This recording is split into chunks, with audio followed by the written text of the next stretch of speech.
আপনি প্রতিদিন নিয়মিত ব্লাড প্রেসারের ওষুধ খাচ্ছেন, খাওয়ার পরেও আপনার ব্লাড প্রেসার নিয়ন্ত্রণের মধ্যে থাকতে থাকতেও হঠাৎ হঠাৎ ব্লাড প্রেসার বেড়ে যাচ্ছে, আর আপনি হয়তো ভাবছেন যে কোন কারণের জন্য আপনার ব্লাড প্রেসার হঠাৎ হঠাৎ বেড়ে যাচ্ছে সেটা আপনি বুঝতে পারছেন না। ঘন ঘন ওষুধের ডোজ বা ওষুধ চেঞ্জ করছেন।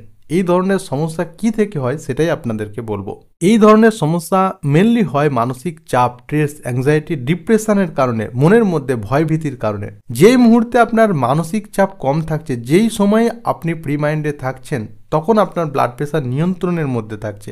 হঠাৎ কোনো বিষয়ে চিন্তা করার কারণে, কোনো বিষয়ে অতিরিক্ত ভাবার কারণে যখন আপনার অতিরিক্ত মাত্রায় মানসিক চাপ বাড়তে থাকছে, অতিরিক্ত মাত্রায় আপনি যখন টেনশন করছেন, যার কারণে মাথার যন্ত্রণা, মাথা ভারী, ভয় ভয় ভাব, এই ধরনের সমস্যা দেখা দিচ্ছে, আর যার কারণেই আপনার ব্লাড প্রেসার বেড়ে যাওয়ার মতো সমস্যা দেখা দিচ্ছে সেই সময়। তাই ওষুধ খাওয়ার পরও আপনার যদি ব্লাড প্রেসার মাঝে মাঝেই বেড়ে যাওয়ার মতো সমস্যা হয়, তাহলে বুঝে নেবেন যে প্রবলেমটা ওষুধ থেকে হচ্ছে না, প্রবলেমটা আপনার মন থেকে হচ্ছে। তাই সবার প্রথমে আপনি আপনার মনকে নিয়ন্ত্রণের মধ্যে রাখার চেষ্টা করুন, মানসিক চাপকে কম করার চেষ্টা করুন।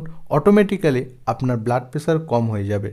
আপনার যদি hypertension, high blood pressure বা মাঝে মাঝে প্রেসার বেড়ে যাওয়ার মতো সমস্যা থাকে, তাহলে আজকে আপনাদেরকে বলবো এমন 3টে ঘরোয়া টিপস, যে টিপসগুলো মেনে চলার মাধ্যমে আপনি আপনার ব্লাড প্রেসারকে খুব সহজে নিয়ন্ত্রণের মধ্যে রাখতে পারবেন। প্রথম হচ্ছে, অতিরিক্ত মাত্রায় মানসিক চাপ থাকার কারণে, স্ট্রেস অ্যাংজাইটির কারণে বা মনের মধ্যে ভয়ভীতির কারণে ব্লাড প্রেসার বেড়ে যাওয়ার মতো সমস্যা দেখা যায়। তাই সবার প্রথমে চেষ্টা করুন আপনার মানসিক চাপকে কম করার। 2 নম্বর, বিভিন্ন ধরনের অ্যানিম্যাল প্রোডাক্ট যেমন মাছ, মাংস, ডিম, এর সাথে সাথে ফ্যাট সহ দুধ কোনো মানুষ যদি অতিরিক্ত মাত্রায় গ্রহণ করে তাহলে ব্লাড প্রেসার বেড়ে যায়। তাই এই সমস্ত খাবারগুলোকে ধীরে ধীরে ধীরে কম করার চেষ্টা করুন। 3 নম্বর যে টিপস, সেটা হচ্ছে প্রতিদিন কমসে কম 30 থেকে 40 মিনিট হাঁটাহাঁটি করুন। এই কাজটা আপনার ব্লাড ফ্লোকে বাড়াতে সাহায্য করবে, যার কারণে আপনার ব্লাড প্রেসার খুব সহজে নিয়ন্ত্রণের মধ্যে আসবে।